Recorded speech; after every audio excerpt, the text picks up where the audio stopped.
Hey, are you looking to open another family home or are you currently another family home provider? My name is Terry. I'm a nurse consultant and I can help you with that. Hello, Miss Terry. Welcome back. Hi. Hi. Thank you for having me back. We received a lot of positive feedback from the first interview. A lot of Zoom Yes. calls, a lot of inquiries and texts and emails and whatnot. We did. I appreciate that. Thank you so much for everybody who took the time just to reach out and ask. Um, Remember, you can reach me through my phone via text mostly because most of the time I'm in meetings here and there, and we can schedule either an in-person visit or a Zoom visit. So I'm I'm glad I can lend a hand. I'm If glad people saw that. if you don't mind, would you kindly share before we start maybe how people can get in contact with you? Oh, yeah. So anyone can get in contact with me using my cell phone number, which is 206-973-9388. Feel free to call me and leave a message or text me. Most preferably texts. So at least we can arrange a time for us to meet over Zoom. So once we meet over Zoom, or if we need my email, I can definitely email you or text you my email, or I can email you. So feel free to just reach out. We'll find a way to connect. Oh, Yeah. beautiful. All right, let's get into the second part of this interview. Okay. Uh, by the way, phenomenal yellow. It looks looking really good on you. Thank you. Had to bring the sun with me today. Uh-huh. So, first question. Many homes need modifications for accessibility. What are the biggest challenges in making a home truly wheelchair friendly? Right now is definitely is a way we do is by ramps, and that ramp is between you and the contractor on what you decide. You as a provider or the owner of the home would like, you can go with an all wood um, kind of ramp, or and some do with the concrete, all concrete. So that is pretty much it's based upon the preference of the providers and also how much you're willing to pay. So it all depends on that. When it comes to how steep and how slope, all those can be found in the work, especially the building inspection list will tell you exactly how slope that, you know, the level or the gradients of the slope. I believe that's how they call it. So when it comes to that, and the most cities that I know of, you do need a permit to build the ramp. And also some people have homes in HOAs, so sometimes they will need to ask for permission to actually build those. So yeah.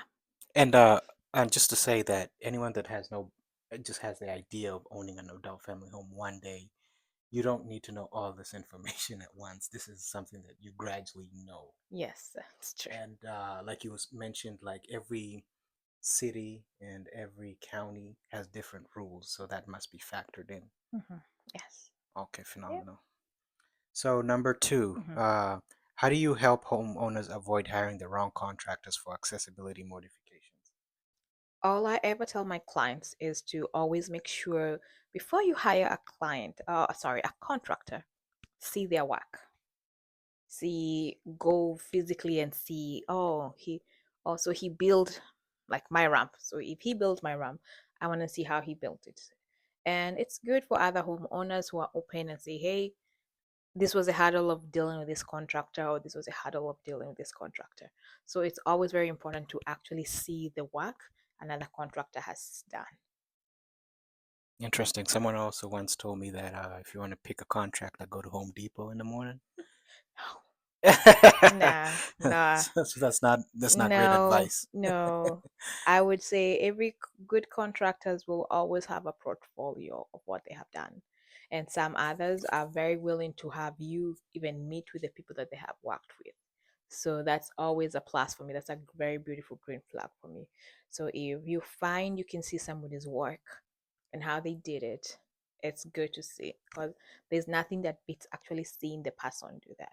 And some contractors is also good to reach out to the homeowners, like, hey, can you tell me the merits and demerits of working with this contractor so that you can be able to know. I don't think for me, whenever I'm buying something, it's good to see that it has very positive reviews, but I also want to see the negative reviews so I can know what kind of like to prepare myself in what is gonna be there. Interesting. You had mentioned off camera that you also work with contractors.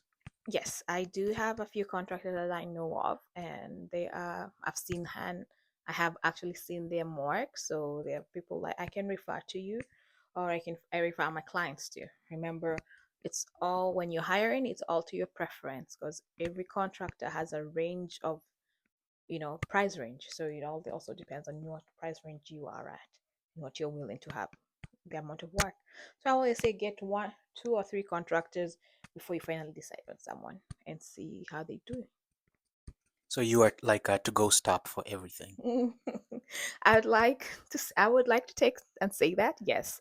So the point of Exigent is it's a one-stop shop for everything. So we do a lot. We are trying to diversify in making sure that we can handle the needs of other family clients that we have. So if you're a new individual coming into the AFH market, we want to make sure we can accommodate you. Like if you have a question in regard to the policy, we help you with that. If you have a question in regards to how to deal with Wabo or where do I start when I'm doing with Wabo, we can help with that. If you're already an AFH provider, you want to make sure, hey, are my books good? And by books, I mean your binders. Are my binders good? Are my policies good? I need a policy to tell me about this, or I need to write a policy in regards to this. You know where you can come. And that's the kind of thing we help with. Awesome. Mhm. Great business model. Thanks. Uh, what's one accessibility issue that could cause a home to fail an inspection, and how do you ensure that does not happen to your clients? It all depends. I think that one of the hurdles I've seen is when it comes into constructions. So some people will tell you, "Oh, you don't need so and so done," especially when it comes to the construction part of the AFH. So it's very important to know. That's why I'm very thorough when I'm walking through your homes. I will mention things that I've seen being a hiccup when you're being licensed, and we can try fix them and make sure that we get them done. And it's always good to make sure that you're on top of it. Um, when it comes to paperwork, not so much. When it comes with my clients, I know personally I have not had a case where we weren't licensed or someone wasn't given license because of paperwork. It only mostly occurs with the constructions on the construction side. Interesting. And the next question is on the cheapskates. These are people that want do it on your own. So some people try to handle home modifications on their own. Mhm. What are the risks of doing that without expert guidance? I've had clients who have actually DUI their own home, and they're pretty good at what they do.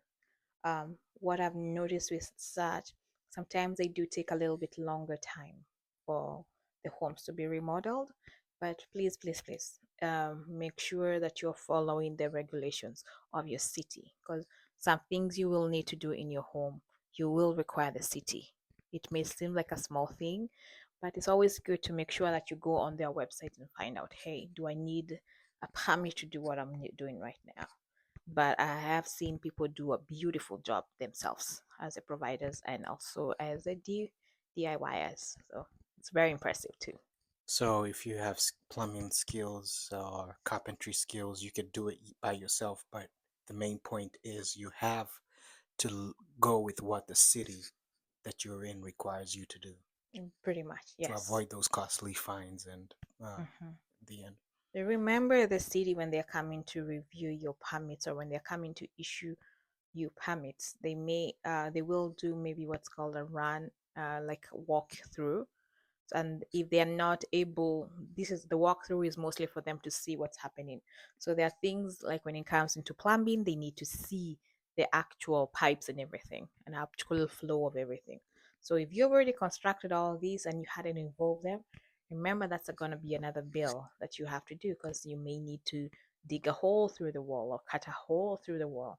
So you have to make sure at least when you do it the right way the first time, it will cut the costs Are there before you cases later of, on. sorry, are there cases of where the city comes in and they look at the work and they don't like it and they say it has to go back to the original thing that it was?